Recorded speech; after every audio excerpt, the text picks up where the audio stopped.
Maxence Viel, merci d'être avec nous aujourd'hui. Donc toi, tu es CFO de Vecchia. Qu'est-ce que c'est Vecchia ? Alors Vecchia, c'est un éditeur de logiciels qui consiste à optimiser la supply chain et à automatiser l'ensemble de la chaîne d'approvisionnement. Donc en clair, ça permet de passer des commandes de façon automatique, à la fois entre les magasins et l'entrepôt, et puis également entre l'entrepôt et ses fournisseurs. Donc c'est un logiciel qui est basé sur du machine learning, de l'intelligence artificielle, et qui consiste à collecter des données dans l'entreprise, donc aussi bien des données internes telles que de l'historique de vente, des données ici du merchandising ou des opérations commerciales, d'agréger ça le cas échéant avec des données externes type météo ou réseaux sociaux, et sur cette base de réaliser des prévisions de vente. Ensuite, à l'aide du niveau de stock et des contraintes de livraison telles que les coûts de transport, la fréquence du délai de transport, on fait des propositions de commandes complètement automatisées et quelque part ça permet de dégager les utilisateurs et notamment les approvisionneurs d'un ensemble de tâches répétitifs à faible valeur ajoutée.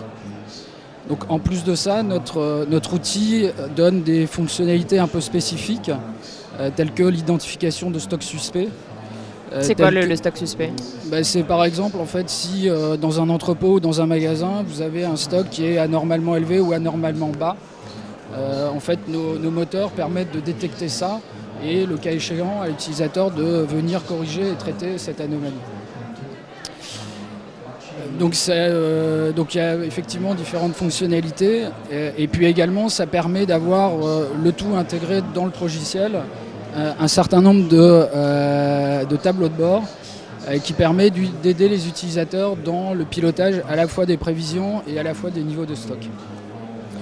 Donc en clair, notre technologie permet de contribuer à la satisfaction client en rapprochant les stocks des consommateurs ou des utilisateurs, mais également permet de baisser le niveau de stock, ce qui, au regard du contexte actuel, avec une exigence de plus en plus forte du consommateur sur une gamme large, permet d'aider les entreprises pour faire face, je dirais, à cette demande croissante. Et puis ça permet également de réduire l'empreinte carbone des entreprises en optimisant les transports, les coûts de transport et donc quelque part le niveau de CO2 émis. Okay. Donc voilà ce que fait en fait notre logiciel vis-à-vis de nos clients. Okay. Et comment t'en es venu à créer cette solution ? Quel a été le constat et ça a combien de temps Alors en fait c'est Manuel Davy qui a créé cette solution. Moi j'ai rejoint le projet en fait il y a 2 ans. Et quelque part en fait c'était justement basé sur le besoin des entreprises retail d'optimiser leur niveau de stock et de faire face à cette demande des consommateurs de plus en plus prenante. Ok. Et du coup on parlait des clients. Oui. Quels sont les clients aujourd'hui de Vecchia ? Alors je dirais qu'il y a plusieurs vies au sein de Vecchia puisque à la base nos clients étaient 100% retail puisqu'on est une société qui est basée à Lille, donc avec un tissu économique fort en termes de distribution. Donc on a, je dirais, nos clients historiques sont But, Leroy Merlin ou encore Monsieur Bricolage. Également des clients retail fashion tels que Okaidi, Jacadi, Tape à l'œil. Et puis depuis maintenant un peu plus d'1 an, on est en train d'ouvrir en fait d'autres verticales métiers. Donc actuellement en fait on est en train de déployer un projet chez NJ Home Services dont le métier consiste à réparer les chaudières de monsieur et madame tout le monde et qui sont face à la problématique de gérer les pièces détachées. Puisque aujourd'hui un certain nombre de déplacements de techniciens se font ce qu'on appelle à vide, c'est-à-dire que le technicien arrive, constate la panne, n'a pas forcément la pièce détachée, retourne à l'agence, le cas échéant la commande vis-à-vis du fournisseur, vis-à-vis de la centrale. Et quelque part, la mise en place de notre outil permet d'optimiser la disponibilité des stocks de pièces détachées, à la fois en agence et dans les camionnettes, et ainsi avoir une satisfaction client plus forte à travers le délai, la réduction du délai de traitement d'une panne, et puis également d'un point de vue économique, d'augmenter la productivité des techniciens puisque quelque part il y a moins de déplacements qui sont faits à vide et qui doivent être refaits. Donc ça, en fait, c'est une verticale qu'on est en train de développer, tout ce qui est basé sur les pièces détachées.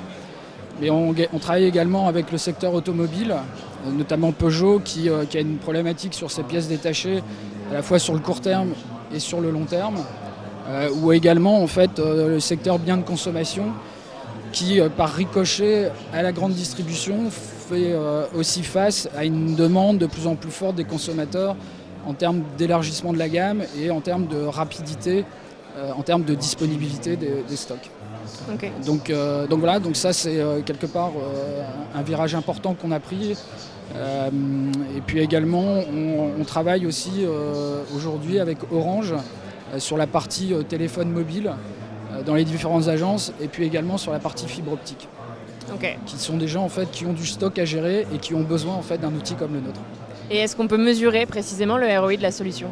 Alors oui, tout à fait. Il y a, le ROI, il se mesure de différentes façons. Donc d'abord à travers l'augmentation de la disponibilité des stocks, qui fait que ça permet d'augmenter le chiffre d'affaires.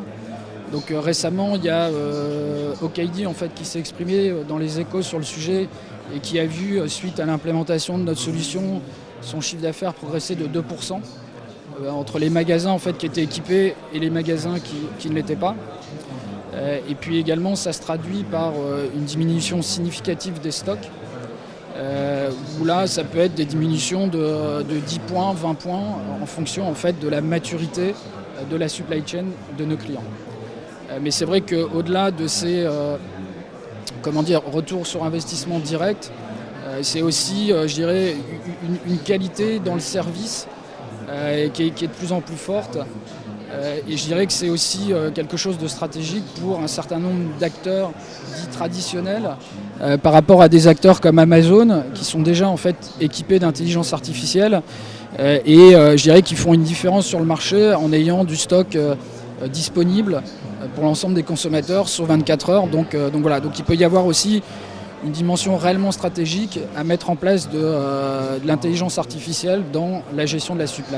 Ouais. Et il y a des clients quand même très différents. Est-ce qu'il y a un niveau de maturité minimum pour utiliser votre solution ?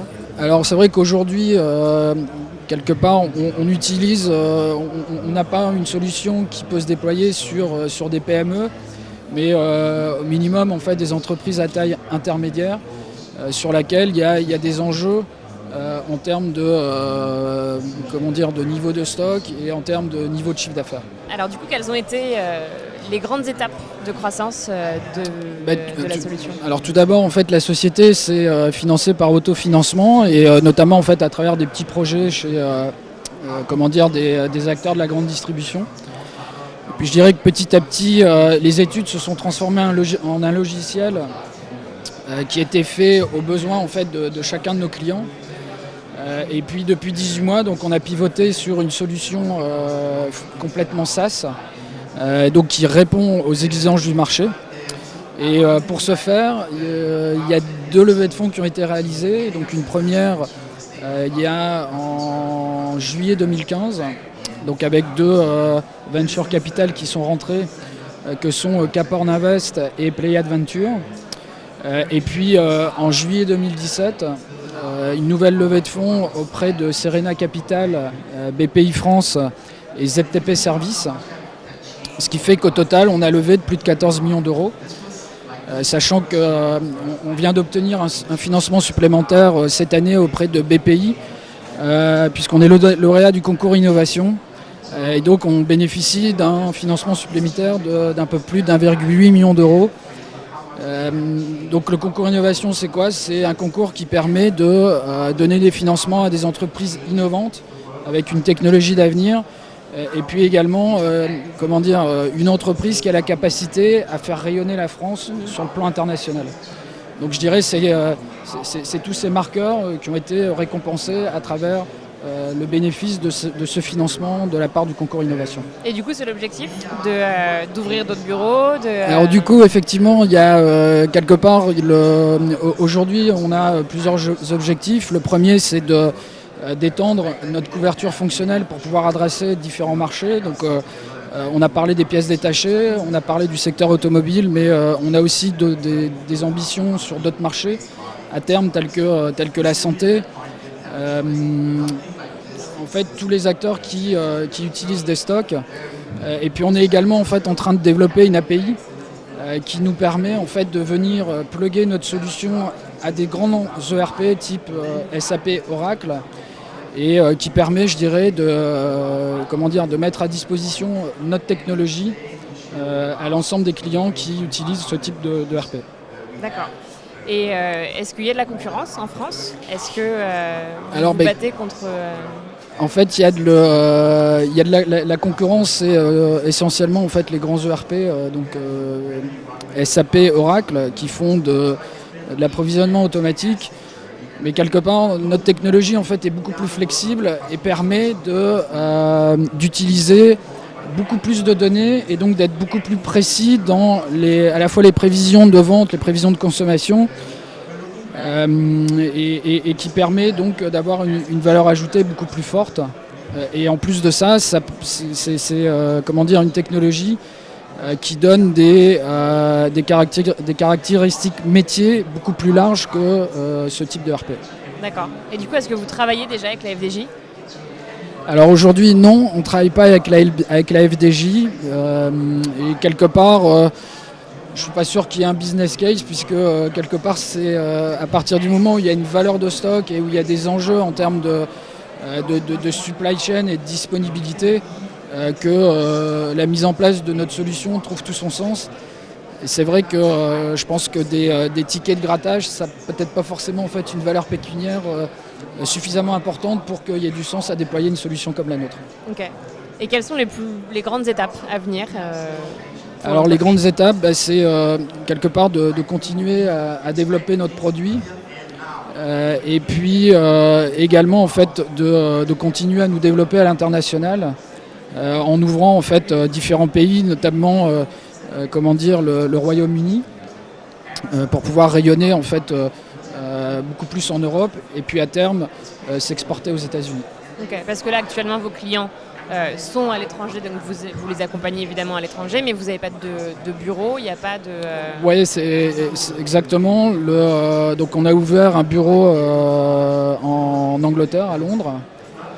On a en fait des grands groupes internationaux qui utilisent notre solution partout à travers le monde. Mais c'est vrai que notre volonté, c'est d'aller conquérir en fait, je dirais, des grands en Europe et également en fait, aux États-Unis. Et est-ce qu'il y a des marchés qui sont beaucoup plus matures déjà sur ce sujet-là? Est-ce que les États-Unis, ils ne sont pas déjà matures sur ce sujet-là? C'est pas forcément. En fait, c'est vrai que pour avoir assisté à la conférence Gartner à Phoenix en avril 2018, c'est vrai qu'ils estiment que la maturité en fait, de la supply est plus forte en Europe par rapport aux États-Unis.